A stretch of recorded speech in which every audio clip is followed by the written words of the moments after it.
Good morning, students. Today I am going to continue my video on the common laboratory apparatuses. So now I begin with the tripod stand. Okay, so this is called a tripod stand because it has three legs, tripod. So we call it a tripod stand.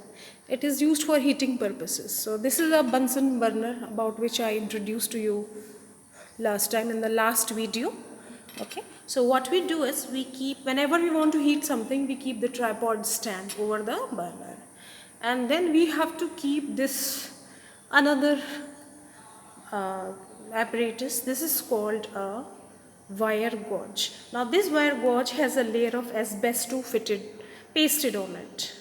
Okay, so we have to keep it like this, the asbesto side down. So we have to keep it like this on the tripod stand. Now the function of this asbesto layer is to make sure that this flame of the Bunsen burner, now the Bunsen flame is just like the candle flame, all right. So it needs to spread to all the parts of the apparatus. Supposing I want to heat something, I am using this flask, want to heat something. So it should not happen that the Bunsen flame just is directed at the bottom at this part, but it spreads to all the parts. Alright. So for that purpose we use a wire gauge with the asbesto layer fitted on it. It helps to spread the flame of the Bunsen burner to all the parts of the substance container in which the substance is being heated.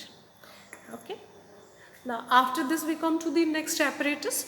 Now this is a big container. All right, now this container is called a trough, and you must have seen it while in those diagrams where gases are produced. So this container in chemistry is mostly used for collecting gases. So what we do is we fill this container generally with water up to a height of 1 centimeter, 1 inch or maybe 2 inches or might be 2.5 inches, alright, or maybe 3 inches. We keep a beehive shelf over here. On top of it we keep a gas jar. So this apparatus you have seen in those diagrams where gases are being produced, alright, and collected over water. For example, carbon dioxide gas, oxygen, hydrogen, all these gases, or maybe collected over mercury also. Okay, so there you have seen this. So this is called a trough. After this we have the next apparatus, this one. This is called a funnel.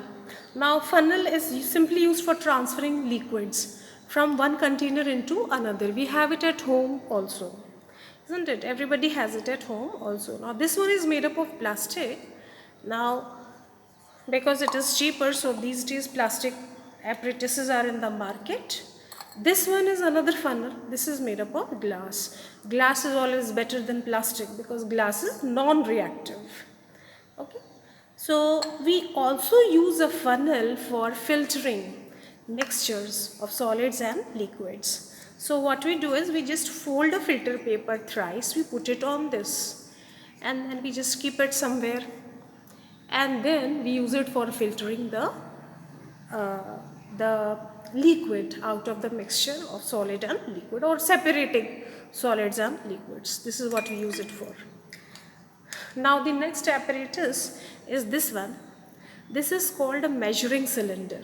Now you can see here that it is of 25 ml capacity, okay, and it is graduated, so you can see the graduations here, 5 ml, 10 ml, 15 and so on. So this is a small graduating cylinder.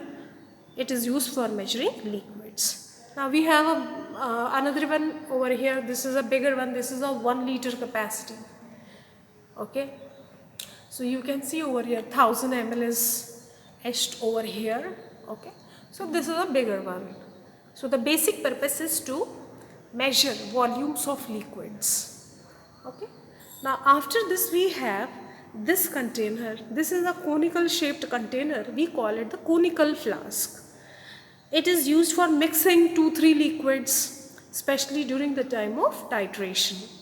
Alright, heating purpose also. Sometimes if we have to heat something, we'll just put on the burner, keep this apparatus on top here, and we'll heat it.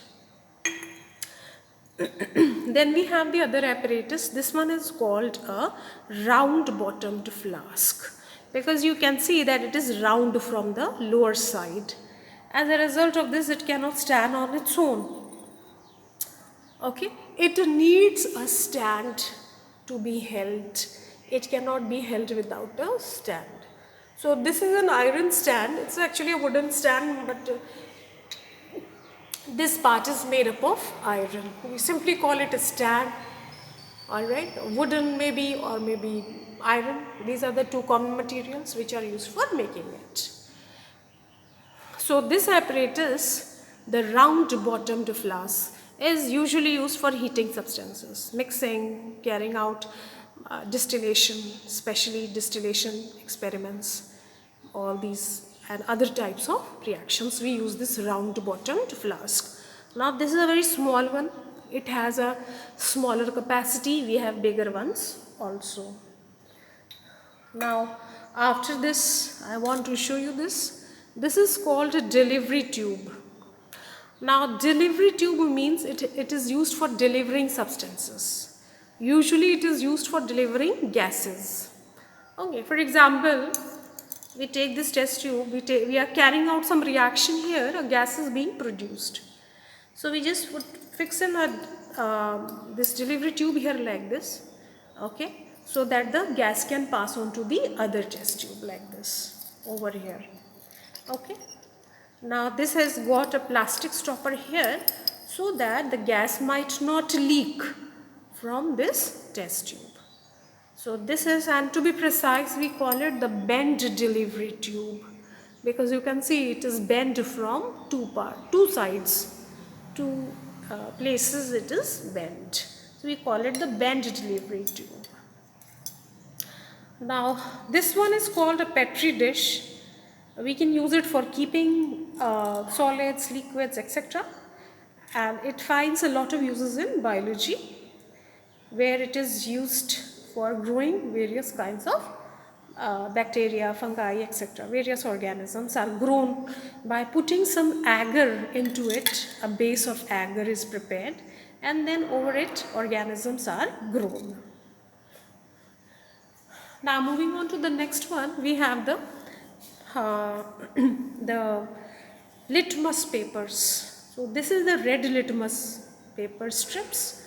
They are ordinary paper strips. They are coated with the red litmus solution.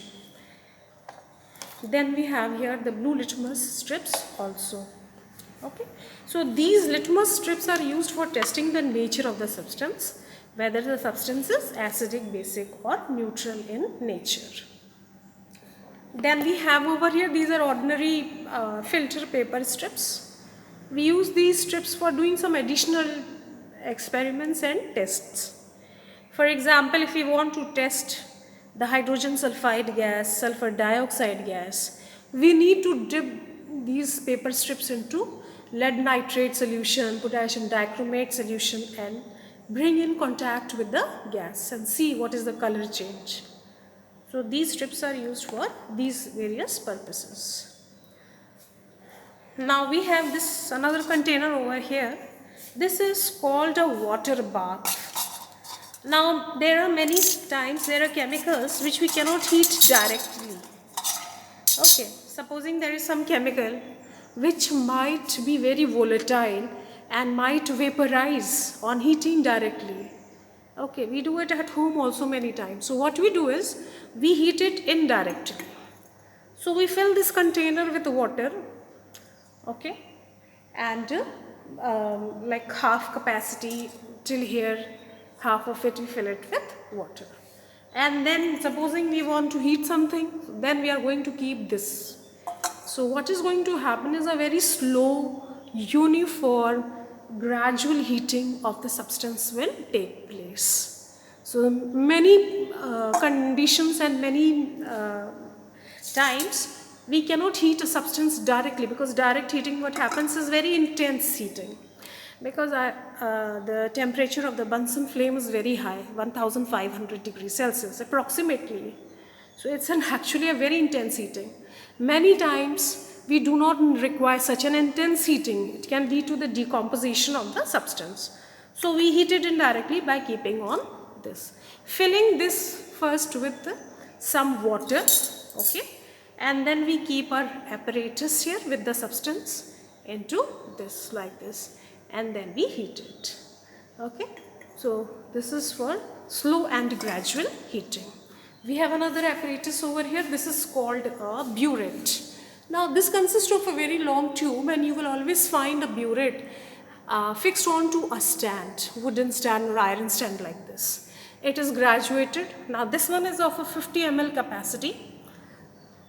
So it is graduated from here 0 to 50 here, or maybe sometimes 25, but generally 50 ml.